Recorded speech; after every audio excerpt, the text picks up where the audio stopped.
Amendement 32, Monsieur Nilor, vous avez la parole. Cet amendement vise à intégrer dans les programmes scolaires un temps consacré à l'histoire de nos territoires. Nos régions, nos pays ont une histoire qui leur est propre et que nos enfants doivent connaître. En Martinique, en Guadeloupe, en Guyane notamment, notre histoire fait partie de notre patrimoine culturel et doit être enseignée aux élèves. Merci, Monsieur le député. Monsieur le rapporteur, votre avis sur cet amendement 32, s'il vous plaît. Je salue la productivité, la créativité de mon collègue, mais la définition des programmes scolaires ne relève pas de la loi.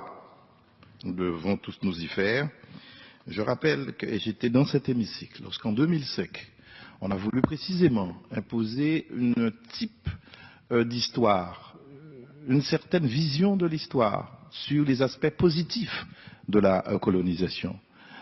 J'ai dû moi-même monter à la tribune pour dire que c'est infamant. Alors aujourd'hui, ça part dans le bon sens, mais je l'ai dit, je le répète encore, l'enfer est souvent pavé de bonnes intentions. Donc, même si vous avez prétendu que je connais l'enfer, tous nous connaissons l'enfer, là où nous vivons peut-être, mais on n'est pas plus malheureux que d'autres. Ça, c'est un avis très, très défavorable. Merci, Madame la Ministre. L'avis du gouvernement, s'il vous plaît. Avis défavorable. Merci. Je vais mettre au voie cet amendement. Vous souhaitez la parole, Monsieur Nilor? Vous avez la parole. Vous imaginez bien qu'après une telle réponse, le rapporteur excelle dans l'art d'entretenir la confusion. Pour moi, il ne s'agit pas de donner une orientation à cette histoire. Je ne dis pas comment il faut enseigner l'histoire et ce qu'il faut y mettre.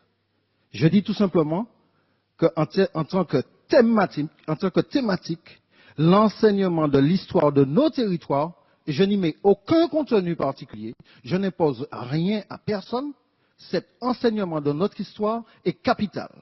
Tout simplement. Alors, je note que des propres élus d'outre-mer sont contre l'enseignement de l'histoire de l'outre-mer aux enfants de l'outre-mer. Et les électeurs s'en souviendront, ne vous inquiétez pas. Merci, Monsieur le député. Monsieur Aboubakar, vous avez la parole.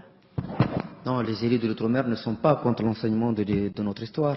Il est tout simplement rappelé que c'est une matière réglementaire et que cet amendement n'ajoute rien en termes normatifs. Merci. Je le mets au voie, le 32, avis défavorable du gouvernement et du rapporteur. Qui est pour? Qui est contre? Il n'est pas adopté.